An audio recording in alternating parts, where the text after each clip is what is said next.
una buena propaganda. Entonces dije, se tiene que hacer, vamos a buscar el momento adecuado y hemos llegado a ese momento, señor Bien, Marco. perfecto. Perfecto. Muy Bien. bien. A ver, señor Castro Redwick, mire, lo que queremos es como, bueno, como iniciamos, como inició el amigo Henry Zapata, lo que queremos es que usted, por ejemplo, nos cuente sus orígenes, cómo se inclinó para lo que es la fuerza policial y cómo ha sido su periplo, su trajinar, pues en ese sentido, en el tema policial, ¿no? Hasta donde usted ha llegado. Y bueno, cómo llegó también a participar en lo que es el GEIN. Muchas gracias por la oportunidad. Muy buenos días nuevamente. Soy Marco Antonio Castro Renwick. Estudié en el Colegio Salesiano de Breña, de tercero de primaria a quinto de media. Y cuando ya estábamos en el quinto de secundaria, el director, ¿no?, del colegio tuvo a bien en invitar, ¿no?, en una ronda a diferentes profesionales de las carreras liberales, así como también de las Fuerzas Armadas. Así es que todos los sábados llegaba un invitado, un ingeniero civil, un abogado, un médico, un contador, para informarnos, pues, ¿no?, sobre lo que es el desenvolvimiento de cada una de estas carreras profesionales. Y ir motivando a los muchachos, pues, a que ya vayan tomando conciencia y se animen, pues, ¿no? Y dentro de ellos visitaron, como le digo, también oficiales de la Marina de Guerra, del Ejército y de la Policía de Investigaciones del Perú, que concurrieron. Y ellos, estos oficiales de la ex Policía de Investigaciones del Perú, pues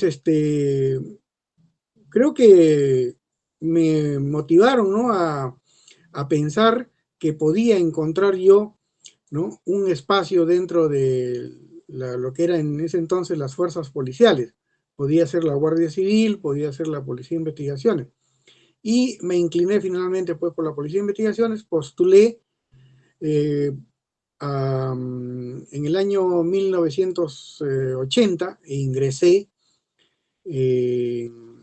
como cadete de primer año.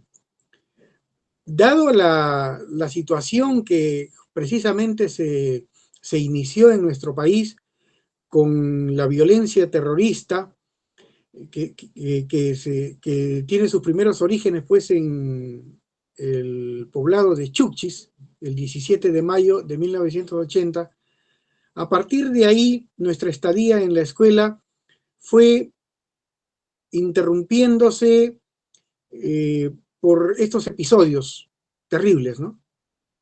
Ya cuando estaba en tercer año, me acuerdo, íbamos al comedor a tomar el desayuno a las 7 de la mañana y aparecía un oficial que mandaba atención para hacer un minuto de silencio, ¿no?, porque había fallecido un oficial más en acto de servicio en la lucha contra el terrorismo. Y esto se hacía frecuente casi todos los días, a tal punto de que ya veíamos que desaparecían compañeros que habían estado en nuestra mesa, cadetes de años superiores que nosotros los habíamos conocido, ¿no?, que habían departido con nosotros 2, 3 años y ya no estaban más, ¿no?, porque el terrorismo, pues, los había seleccionado como blancos objetivos y habían caído en acción.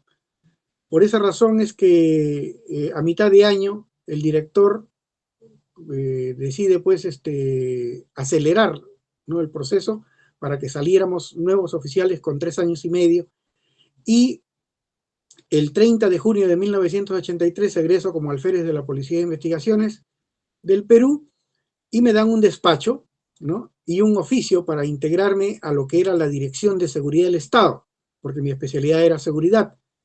Llegando a la Dirección de Seguridad del Estado, me derivan a lo que era una división que se llamaba División de Policía Antisubversiva.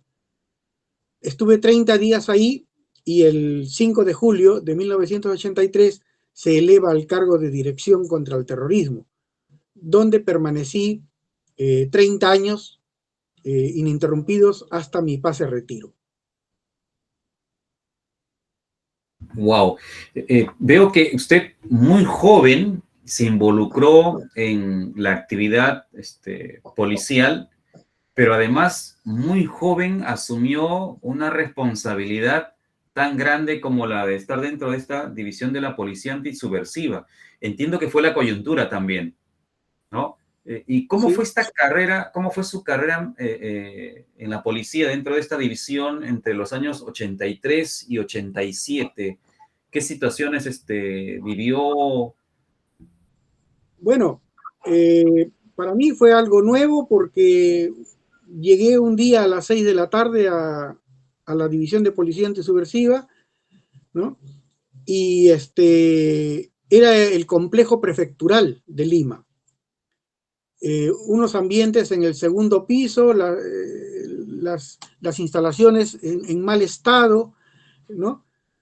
Todo era antiguo, las paredes estaban sin pintar, los pasadizos eran lúgubres, sin iluminación, las oficinas sin ventilación, los escritorios muchas veces cojeaban de una pata o tenían un ladrillo como soporte, habían máquinas de escribir muy antiguas, y a cada oficial se le asignaba un escritorio y de repente, si tenía suerte, pues podía tener un cajón en el cual poner un candado y guardar sus cosas.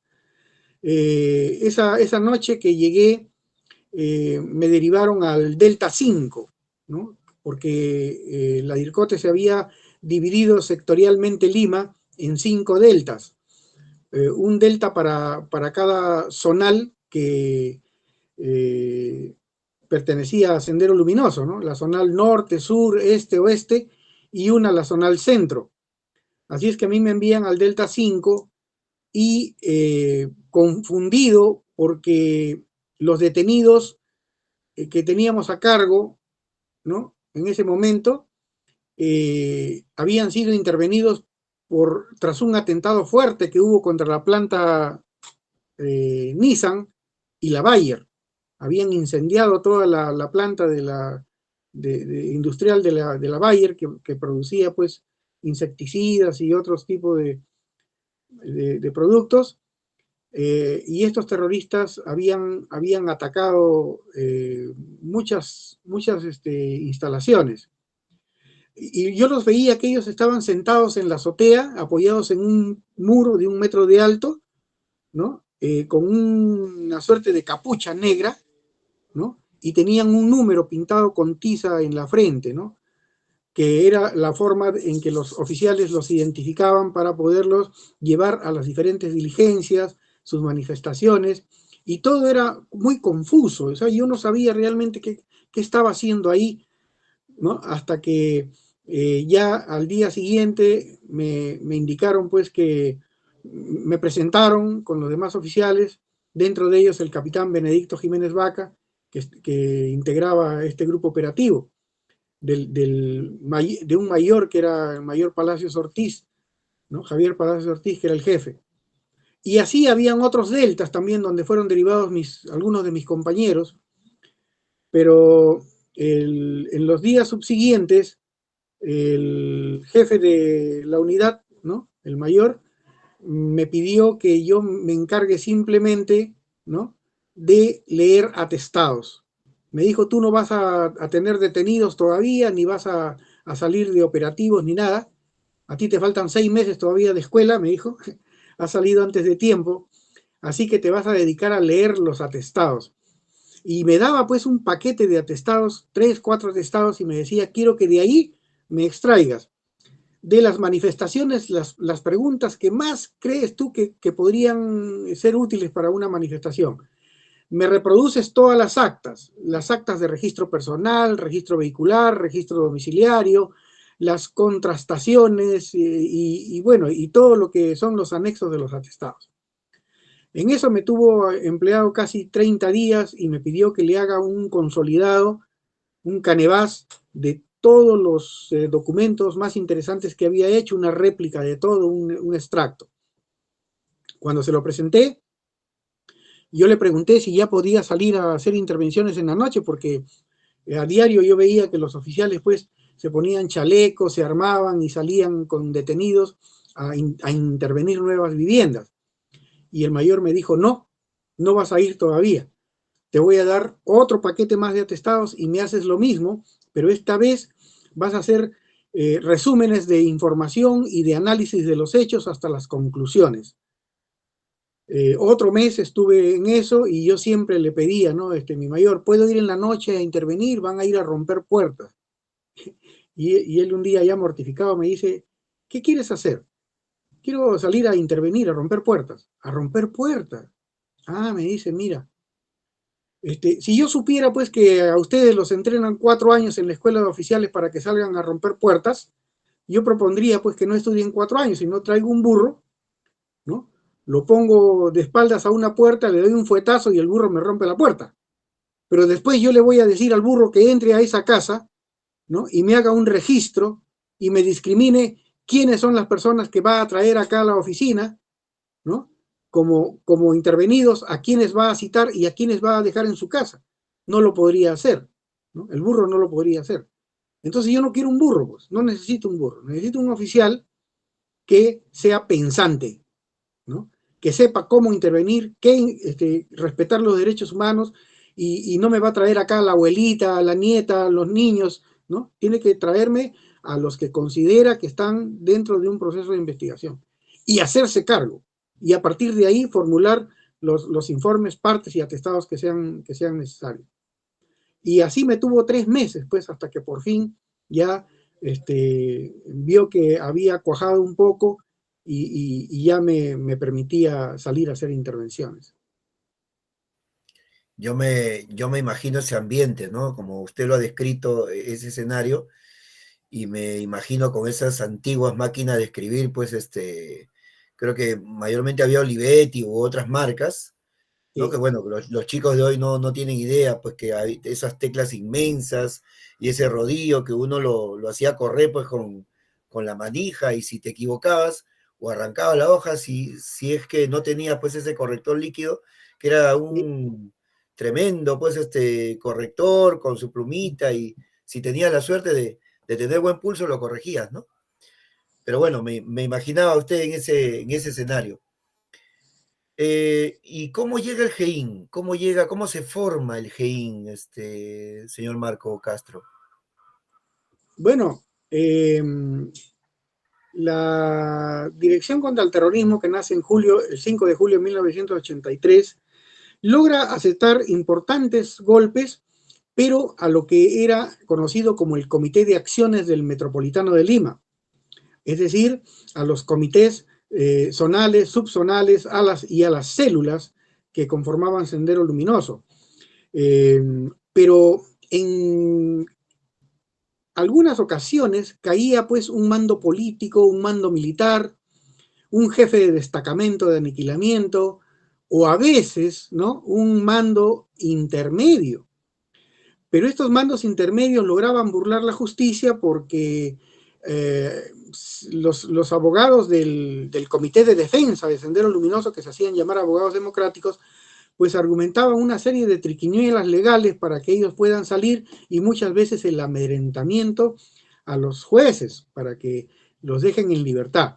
Un caso muy conocido fue, por ejemplo, el de la señora Sibila Arredondo, viuda de Arguedas, ¿no? la esposa del escritor peruano José María Arguedas.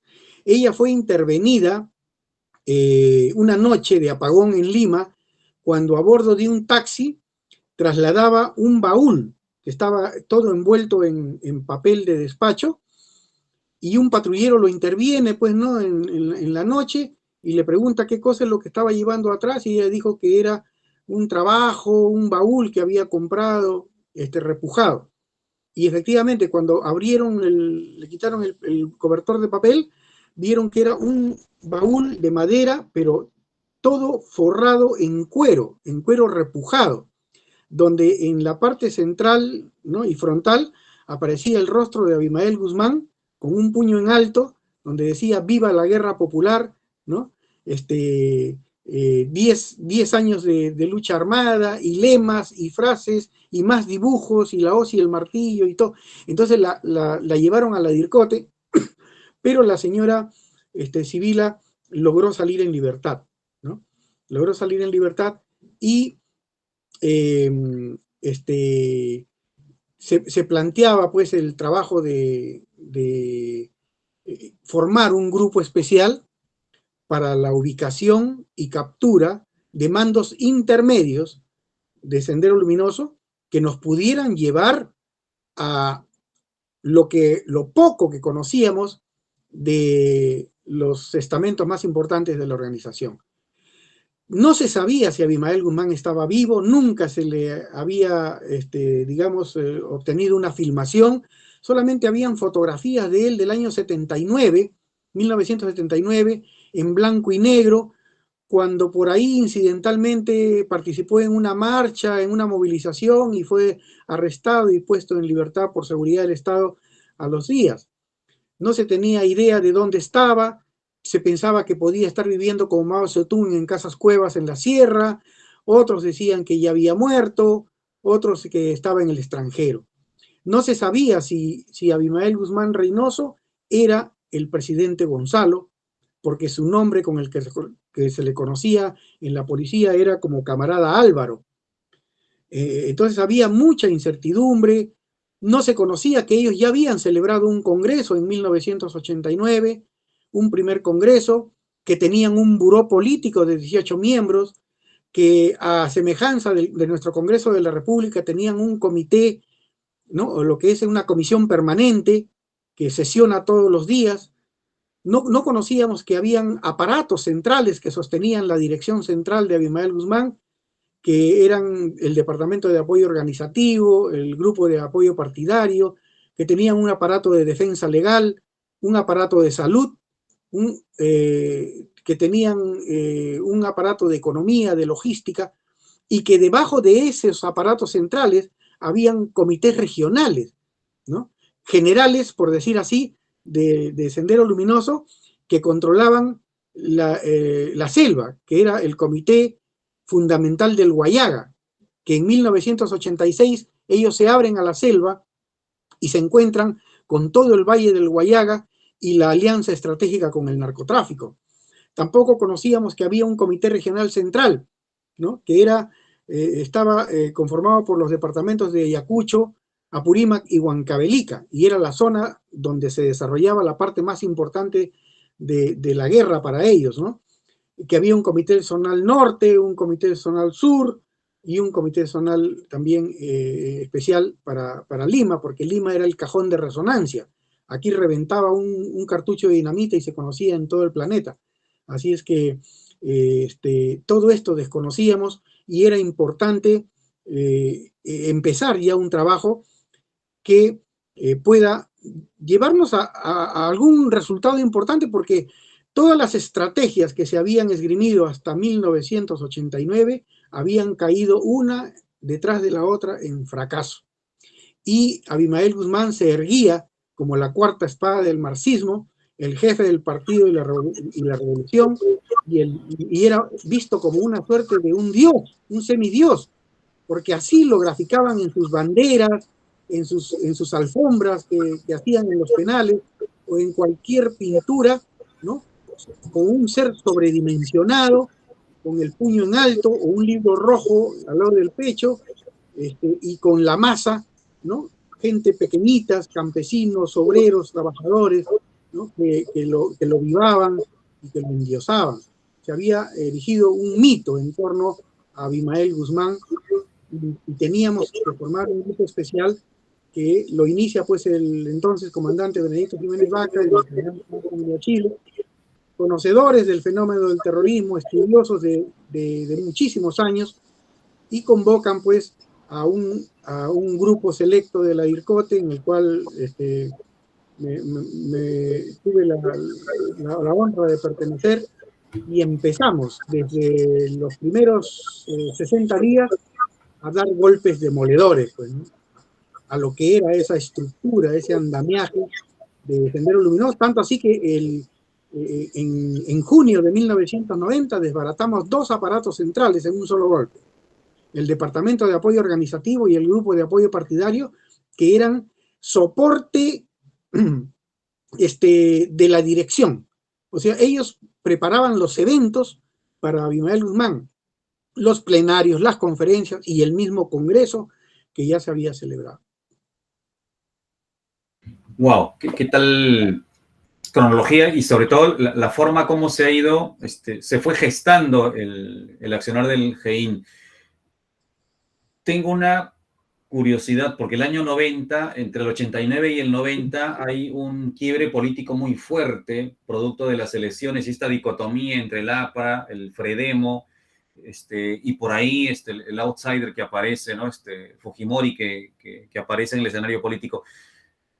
¿Cuánto o cómo afectó esta crisis política de los últimos meses del gobierno de García y el ascenso de Fujimori en las acciones que venía tomando el GEIN? Puesto que, por lo que escucho, se mantenían en reserva por la fragilidad de la información y por el riesgo que podía correr, había que mantener en reserva. ¿Y cómo es que la presencia de personajes como Vladimiro Montesinos, como asesor primero, colaborador de Fujimori, y luego asesor, y tomando acciones en algunas decisiones políticas, cómo es que pudo afectar o se mantuvieron aislados, pudieron protegerse en esos meses? Bueno, primeramente habría que recordar que durante el gobierno del arquitecto Fernando Belaúnde Terry, muy poco fue lo que se hizo como una decisión política, ¿no?, para combatir el desenfreno de la violencia terrorista.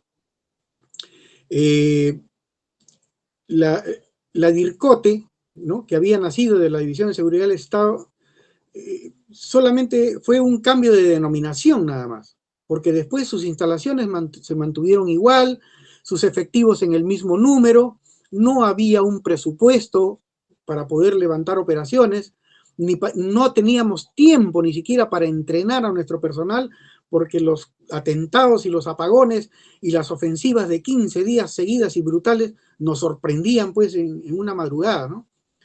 De tal manera que terminó el gobierno del arquitecto Fernando Belaúnde Terry y Senderos se había fortalecido 5 años.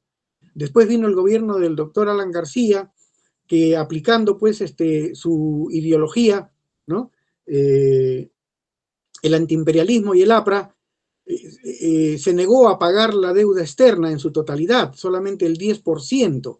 Eso originó pues que los Estados Unidos nos sometan a un bloqueo internacional. Nadie le compra ni le vende nada a Perú, ¿no? Y sufrimos una de las catástrofes financieras más grandes de la historia y más graves, ¿no?, con una hiperinflación tremenda.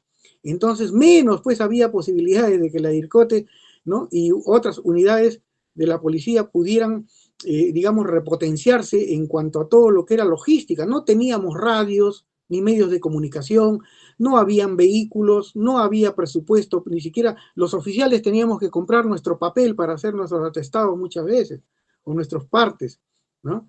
Las máquinas, como usted indica, eran antiguas, esas máquinas Olympus, Olivetti, y a veces uno tenía que traer de su casa una maquinita de su propiedad para poder escribir y hacer documentos. Entonces, el drama era muy fuerte, ¿no? Y llegó el año 1990 en que ya se anunciaba pues las elecciones, y ya el GEIN ya se estaba constituyendo inicialmente con 8 oficiales nada más, ¿no? 8 oficiales, y ya empezamos a trabajar en las primeras vigilancias, y se logra pues llegar a una casa, ¿no?, en Monterrico, en Buenavista, donde mantuvimos vigilancia por casi 20 días. Interceptamos el teléfono que había ahí y había una mujer que era Angélica Salas de la Cruz, ¿no?, una dirigente que cuidaba a Abimael Guzmán. y ella salía con otra señora que era una ex monja, Nelly Evans del Risco Álvarez Calderón. A las dos la bautizamos como Paloma 1 y Paloma 2, y ellas lo protegían a Abimael Guzmán y tenían todas las fachadas y las cubiertas, manejaban un presupuesto enorme de casi $30,000 mensuales para poder alquilar residencias. Alquilaban, fíjese usted, residencias en lugares como el Pentagonito, que eran casas de altos jefes de la Marina o del Ejército que viajaban al extranjero en misión de diplomática por 2 años, y ellos les alquilaban la casa durante un año así pagado al contado, y esas casas las mantenían como casas de seguridad. Si Abimael Guzmán tenía algún problema, lo trasladaban a una de esas viviendas o la utilizaban para algún evento. Así es que estuvimos vigilando esta casa encargada a Angélica Salas y a la ex monja Nelly Evans del Risco, y ellas hablaban por teléfono, ¿no? Y se comunicaban con un señor que había sido jefe del Diario, un periódico que tenía una salida semanal y que arengaba, pues, ¿no? Y vivaba todos los atentados de Sendero Luminoso. A este señor se le intervino y él se fue a Alemania. Así que desde allá operaba, pues, una red clandestina de lo que era el aparato internacional. Y lo llamaban y le decían, José, no te olvides que el cumpleaños del papá es el 3 de diciembre, y el 3 de diciembre era el cumpleaños de Abimael, ¿no? Y envíale su medicina, porque de allá de Alemania había un producto que se llamaba Tigazón, que quería que le envíen. Eran unas pastillas, unas cápsulas que estaba prescrita para Abimael Guzmán porque sufría de psoriasis, que es una enfermedad psicosomática, ¿no? Que le salen unas ronchas en las partes blandas, en las partes húmedas, en el cuello, en las axilas, en la entrepierna, en los genitales. Entonces él, como era psicosomático, a veces por el estado de nervios y la tensión, el estrés, se le ponía como escaras, ¿no? Y hasta se cuarteaba, se rajaba y sangraba. Él no podía tener relaciones sexuales porque el prepucio no podía separarse del glande, ¿no? Sería dolorosísimo, pues, que pudiera tener una relación sexual. Pero, sin embargo, estaba casado, ¿no? Con la camarada Nora, la segunda del partido y la más querida de la organización, que al final tuvo un fatal desenlace porque vino un triángulo amoroso, pues, con la camarada Miriam, Elena Iparraguirre, ¿no? Reboredo, y ella termina suicidándose, según Abimael Guzmán, ¿no? Bueno, el hecho es que esta vivienda no fue intervenida porque ya Alan García estaba de salida, ¿no? Ya prácticamente las elecciones las había ganado el ingeniero Alberto Fujimori y esperaba nada más los meses para el relevo, ¿no? La sucesión y la toma de mando en el Congreso de la República, y se le da cuenta, ¿no? Por intermedio del director superior de la Policía de Investigaciones de ese momento, que había una casa muy importante donde parece que estaba el propio Abimael Guzmán Reynoso. Pero Alan García tuvo unos momentos de duda y él dice, sí, pero ¿y si lo capturan y las acciones recrudecen al 1000%? Yo me voy a ver envuelto en otro drama, en otro problema, ¿no? Sendero Luminoso se nos viene encima con todo, y sobre todo puede haber ajuste de cuentas, ¿no? Deuda de sangre con los dirigentes del partido. Y en esas dudas no se permitió la intervención de esta vivienda, y cuando ya se produce la decisión política, pues ya el hombre había escapado, ¿no? Había huido, Abimael Guzmán, con su buró político, su comité permanente, y ya no le perdimos la pista hasta el 12 de septiembre de 1992, 3 años después, ¿no? El ingeniero Alberto Fujimori ingresó al gobierno con muchos auspicios, ¿no? Mucha buena intención, pero a veces el infierno está lleno de buenas intenciones, ¿no? Y tenía pues un hombre que a su lado, que era Vladimiro Montesinos Torres, que tenía otra agenda, ¿no? Así es que lo que pudo hacer el ingeniero Alberto Fujimori es darnos su apoyo, ¿no? Conoció del GEIN y pues lo repotenció, ¿no? Nos dio recursos, nos compró vehículos, motos, y le dio una partida a la DIRCOTE para que pueda sostenerse. Y también tenía, lógicamente, otros proyectitos, ¿no? Como por ejemplo, armar a las rondas campesinas, los comités de autodefensa, promover marchas por la paz, ¿no? Y bueno, y Montesinos también puso ahí su granito de arena, pues formando el grupo Colina, que al final de cuentas pues le terminó estallando en la cara a los dos, ¿no? Porque por la cuestión de responsabilidad mediática fue condenado el presidente Alberto Fujimori y también el doctor Montesinos Torres. Nosotros, para ese entonces, para 1992 ya habíamos realizado 11 operaciones contra terroristas, ¿no? Todas exitosas, en que habíamos desbaratado pues 11 aparatos centrales de la dirección y habíamos dejado a Abimael Guzmán solo arriba con su comité permanente, desarticulado de los comités regionales, porque él sabía ya de la existencia del GEIN y le decía pues no a sus dirigentes: yo sé que hay un grupo que se hace llamar GEIN y trabaja 24 horas para mi captura, por eso necesito que me envíen a esta casa donde estoy la Guardia Roja, ¿no? Era un grupo pues de combatientes comunistas puros, dispuestos a morir por su presidente Gonzalo. Pero después tiene que prescindir de la Guardia Roja porque ya lo teníamos cercado, ¿no? Así es que él se va a vivir en una casita de clase media en la calle Los Sauces, en Turquillo, donde solamente podía tener ya como su seguridad personal a la bailarina de danza moderna Marisa Garrido Leca, ¿no? Y a su pareja sentimental, el ingeniero Inchaustegui Yegola Carlos. Sí. Así es que lo que nosotros hicimos pues, fue montar vigilancia día y noche sobre esta vivienda, ¿no? Y develar la operación el 12 de septiembre de 1992, pero esta vez sin comunicar a nadie. Claro. Hay un trascendido aquí, perdón Marco, hay un trascendido aquí que el año 90, cuando ustedes ya habían preparado todo y estaban prestos a capturar a Guzmán Reynoso porque lo venía siguiendo ya de tiempo, se filtra información que favorece a Guzmán Reynoso y quien habría filtrado esta información fue el propio Vladimiro Montesinos.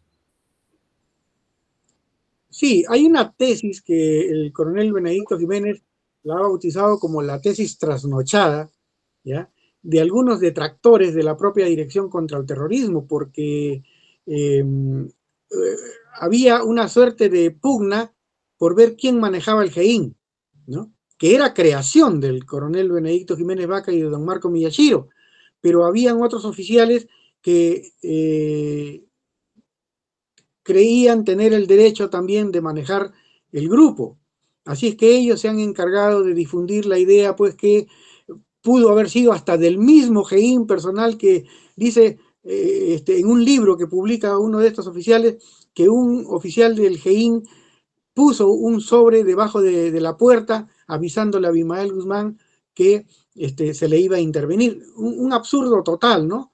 Un absurdo total porque, en primer lugar, nosotros no sabíamos que Abimael Guzmán estaba vivo, ¿no? En 1990 no se había encontrado el video de Sorba el Griego.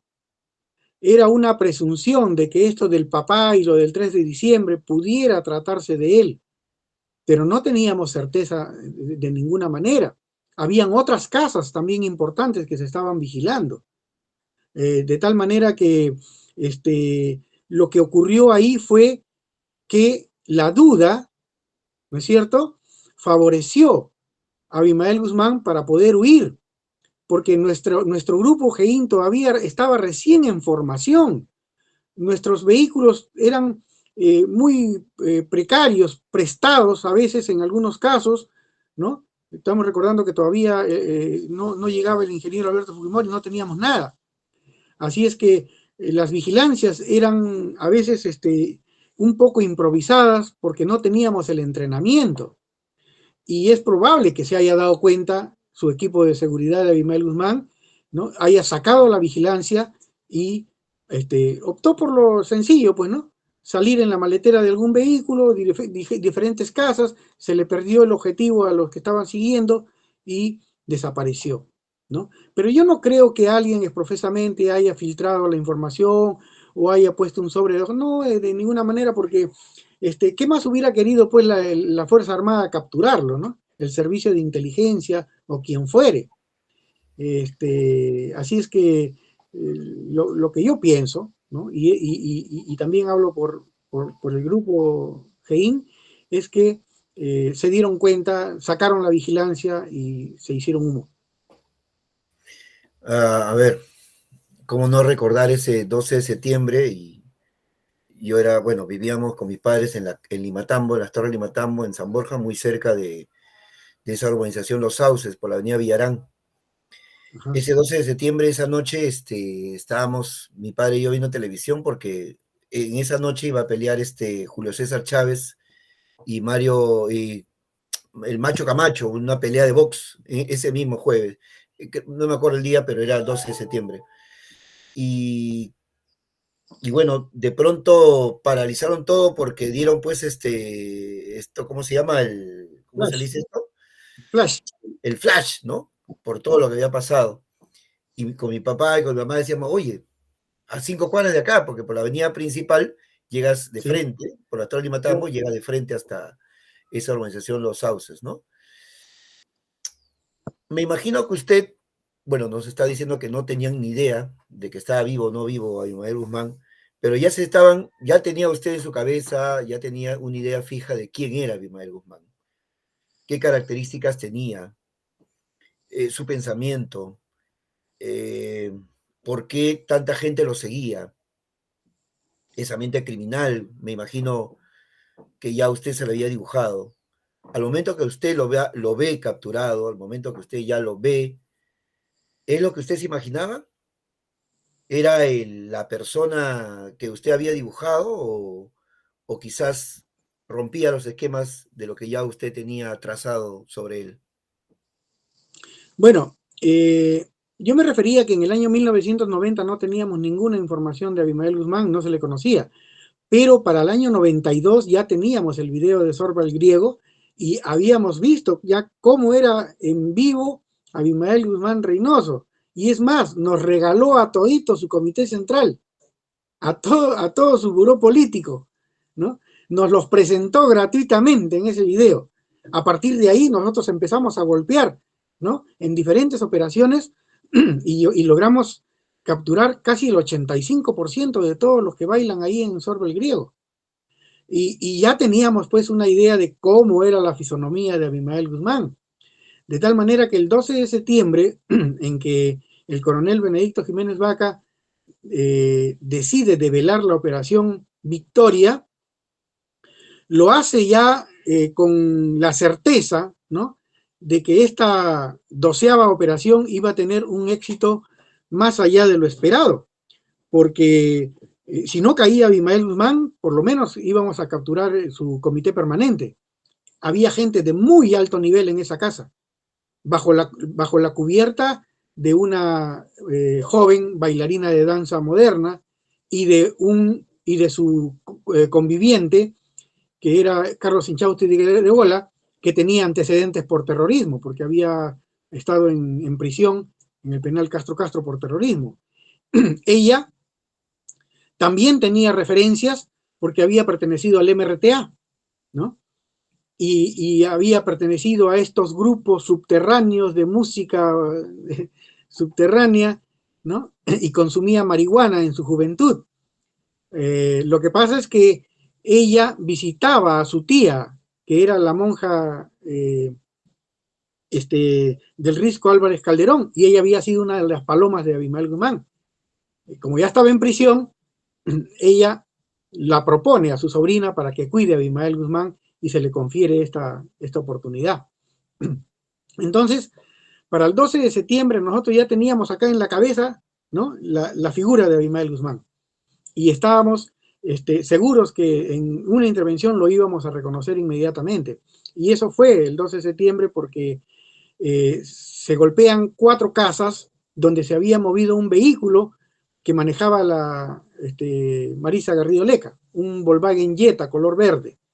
En ese Volkswagen ella traía dirigentes a la casa y los devolvía, ¿no?, para que tomen sus ómnibus y se vayan a sus regionales. Entonces, el Jetta, el vehículo se había movido a 3 casas, una en Villarán, una en Los Sauces, una en Villarán, una en Magdalena y otra en La Molina. Así que se golpean 4 viviendas, pero con toda la artillería pesada de la DIRCOTE concentrada en la casa de Los Sauces en Surquillo. Y a las 7:45 más o menos se interviene la vivienda y todos teníamos la idea pues que el primer piso era fachada, porque ahí bailaban los de danza moderna, y que Abimael Guzmán estaba en el segundo piso, así que la vivienda se me confiere a mí como capitán para dirigir un grupo de irrupción rápida, ganar el segundo piso y reducir pues, ¿no?, a todos los que hubieran ahí, con el temor obvio de que pudiera haber resistencia, ¿no? Podía haber guardia roja, podía haber un cruce de fuego, pero ya no quedaba otra, ¿no? Se nos acortaba el tiempo porque habíamos escuchado también que era posible que, bueno, Abimael Guzmán estaba pidiendo desesperadamente que Artemio lo reciba en la selva central o que lo haga Feliciano en la Sierra Central. Pero ellos eran señores feudales en esas zonas y no querían que llegue Abimael Guzmán porque iban a ser bajados de nivel. Así es que mostraban una serie de pretextos, pero ya en cualquier momento también se nos iba. Tanto así que en una entrevista que tuvimos con Miriam Iparraguirre Reboredo, ella nos dijo, ustedes demoraron un día más.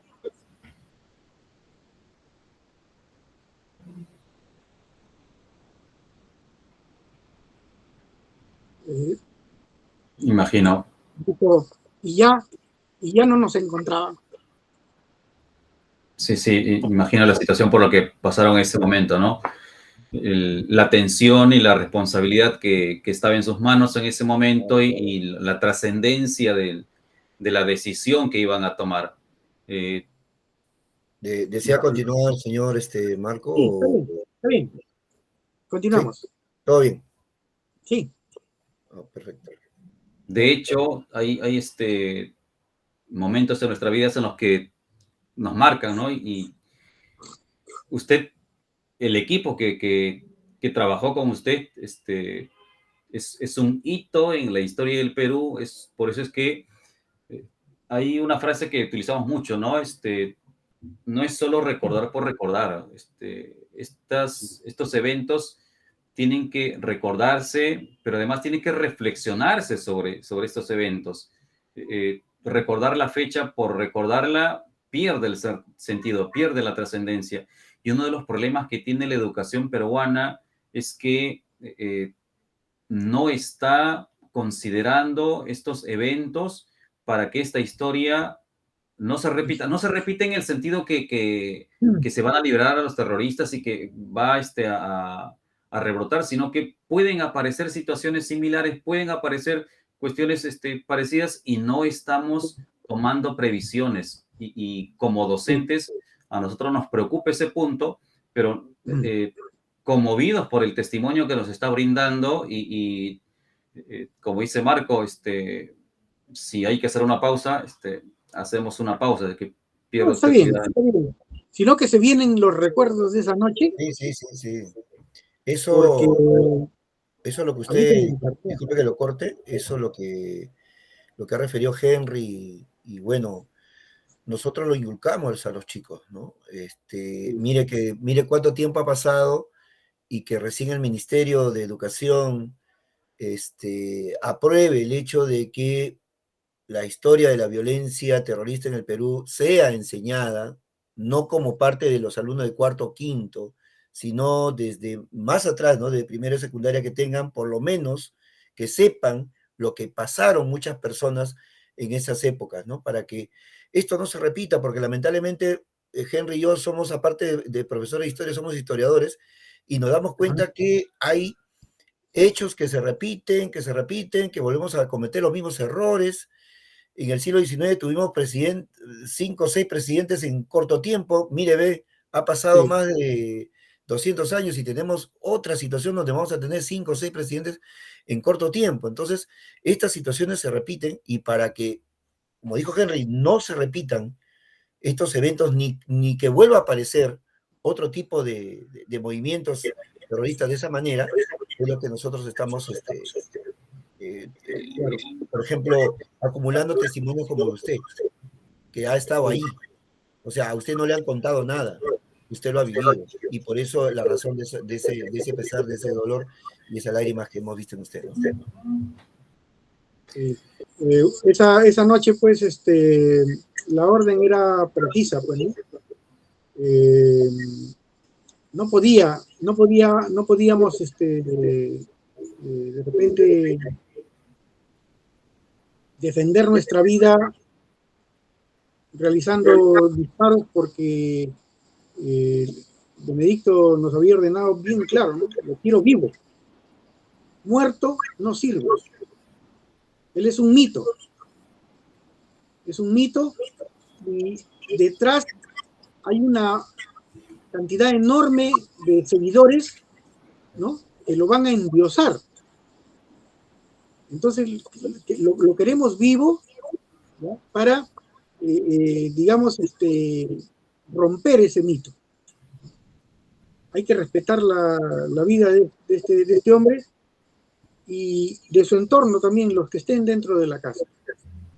Así es que a las 7:45 más o menos ya se da la orden de intervenir, y aprovechamos que estaban saliendo, pues, los bailarines que habían llegado, como siempre, Celso Garrido Leca, una señora Guapara, y la Marisa, que salía a despedirlo, y ahí nos metimos a la casa, arriba, al segundo piso, y una señora que estaba, no recuerdo cuál sería de las tres que encontramos, nos cerró una puerta de madera que ellos habían puesto en el descanso de la escalera. Al segundo piso habían puesto una puerta corrediza, en caso, pues, de que alguno de los bailarines, por buscar un baño, se fuera arriba y se encontraba, ¿no? Entonces eso lo tenían cerrado. Y nos cerró, agüitó, nos miró y cerró. Entonces, entre 3 oficiales hemos golpeado la puerta, que abrió como si fuera la puerta de una cochera. Hacia el lado izquierdo, apagadas las luces, había una ventanita que daba a la calle, y hacia el lado derecho, a 10 metros, había un cuartito con una luz encendida. Así que ingresamos con las armas en la mano, cuando vimos que estaba en un sillón, de esos sillones así ejecutivos, ¿no? Color beige, y él estaba con un sacón verde, con sus lentes, barba, y tenía una manta ayacuchana de la sierra, sería color marrón, y un calefactor direccional tipo parabólica, porque era septiembre y hacía frío. Él sufría también de artritis. Y las mujeres que lo rodeaban, ¿no?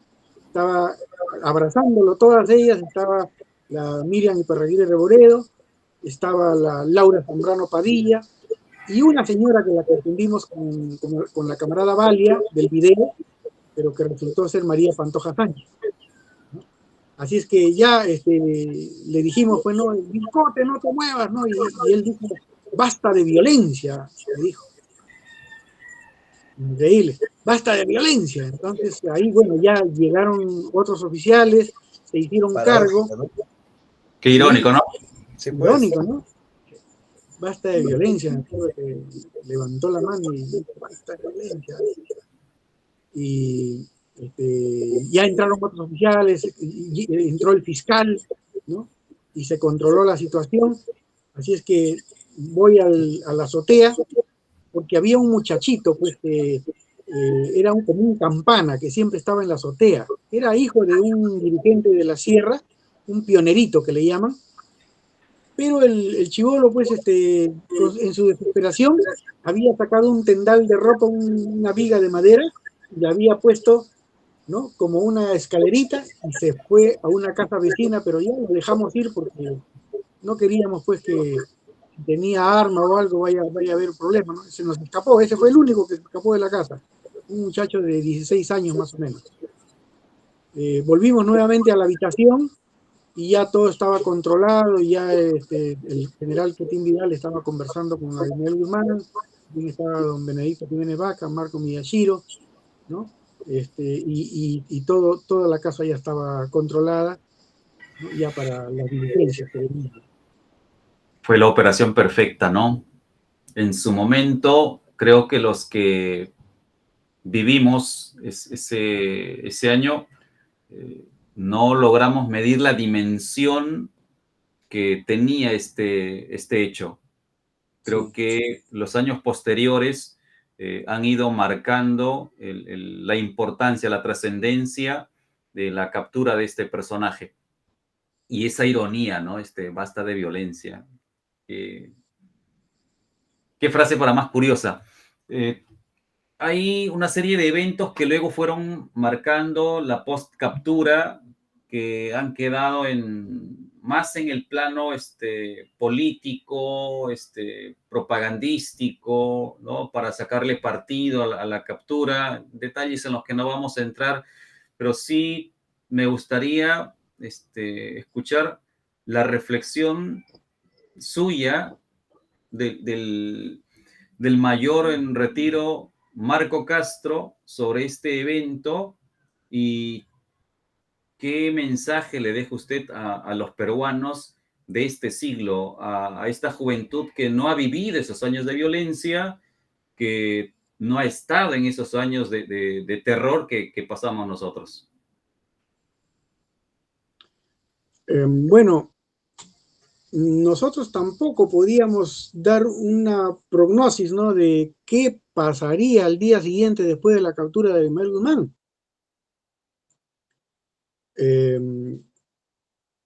Era una incertidumbre.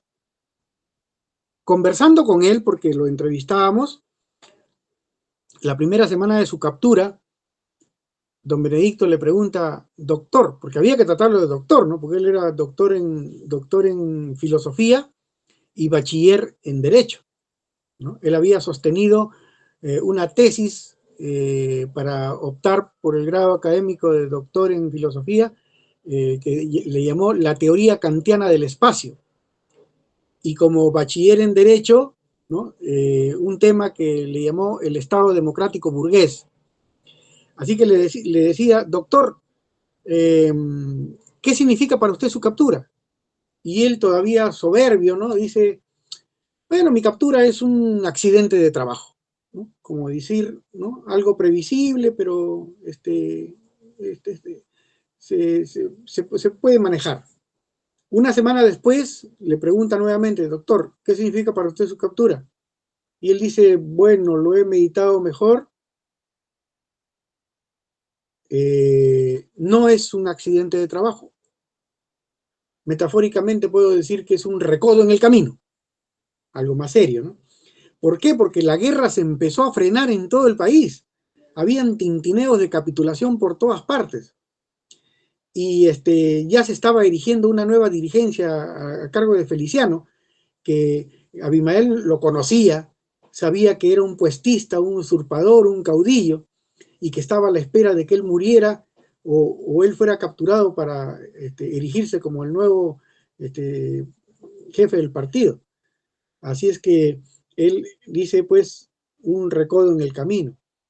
Y poco después nos dice, no es ni un accidente de trabajo ni un recodo en el camino, es un remolino en el río.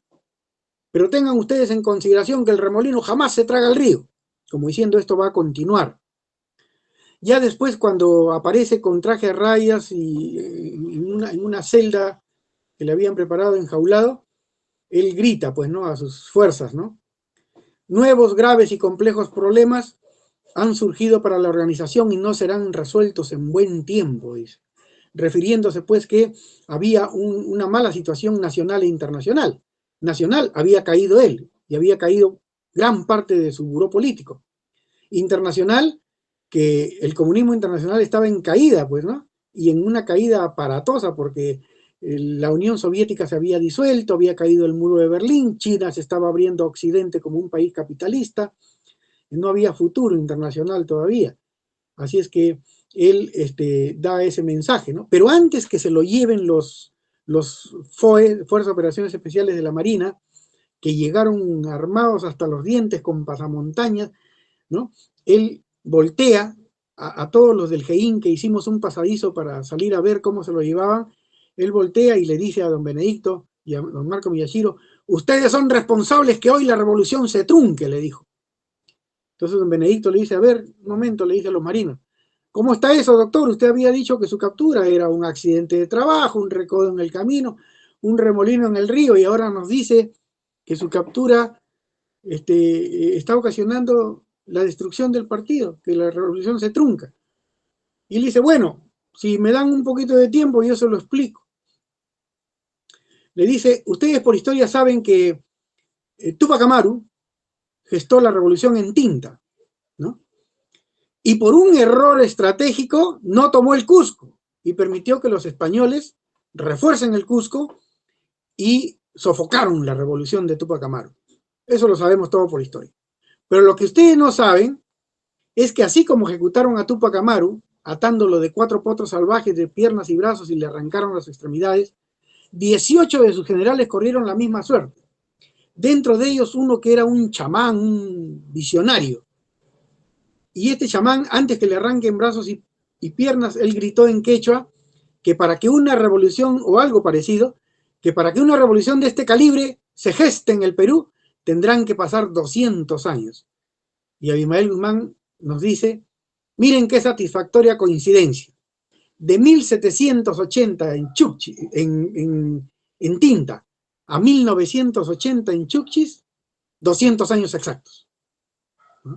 O sea, él mismo pues se daba aliento, ¿no? Como que era pues un tipo mesiánico, pues, ¿no? Iluminado. Y bueno, esas cosas ocurren pues cuando, y ahí mi mensaje, ¿no? Cuando los peruanos pues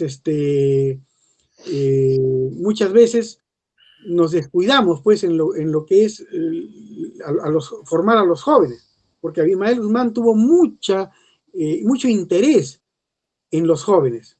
Por eso es que prácticamente coparon el SUTEP, ¿no? Y ahora pues ya han formado el FENATEP, ¿no? Ellos quieren estar en los 3 estamentos de las universidades, ¿no? Que es el tercio estudiantil, el tercio laboral y el tercio de alumnos, ¿no? Ellos ven al joven como un potro salvaje, ¿no?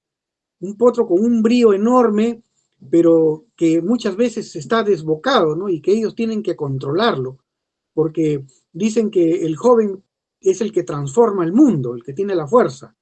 Y si ellos lo orientan y lo encaminan, pues entonces pueden lograr, ¿no? Lo que dice Marx, pues, ¿no? Que la violencia es partera de la historia y que la historia se transforma con violencia en el mundo.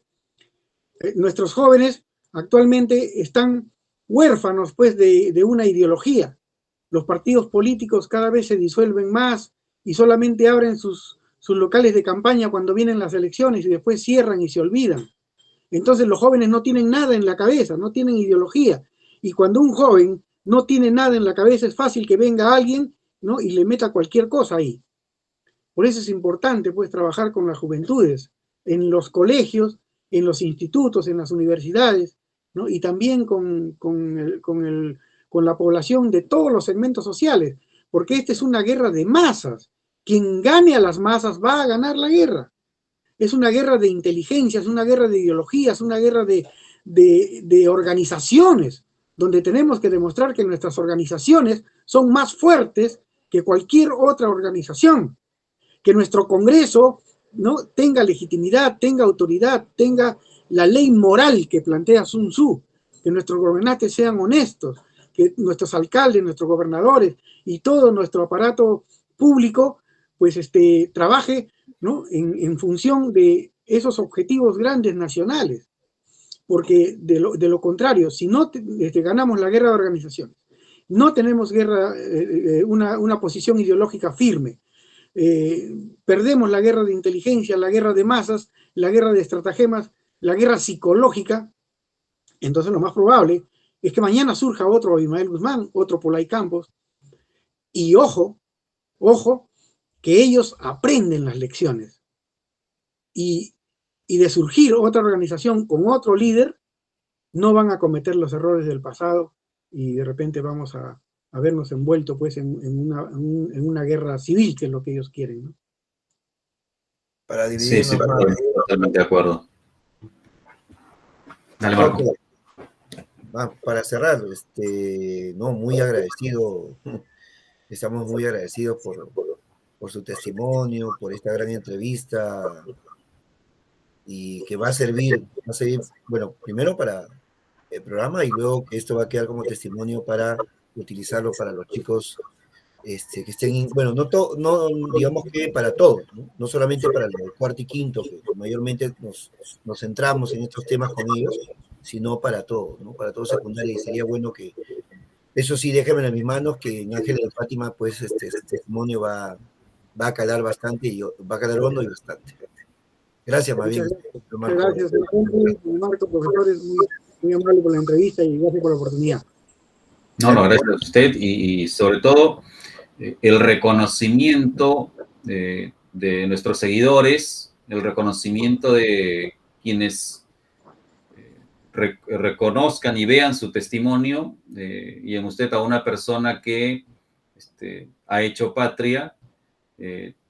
Nos ha faltado tiempo, la verdad, para seguir conversando, pero entiendo que usted es considerado un héroe nacional, ¿es eso correcto? El término es héroe de la democracia. Héroe de la democracia. Héroe de la democracia. Y hemos recibido la medalla de honor del Congreso. Perfecto. Mira, bueno, muy conmovedor esta entrevista, muy conmovedora. Muchísimas gracias. No, gracias, mil gracias. Gracias por la oportunidad. Otra oportunidad. Ya lo vamos a convocar para otra oportunidad. Sí, con todo gusto, profesor. Queda pendiente el conversatorio sobre el libro, Henry, cuando Marco... Con todo gusto. Sí. Muchas gracias. Permiso. Sí, que tenga buen día. Permiso.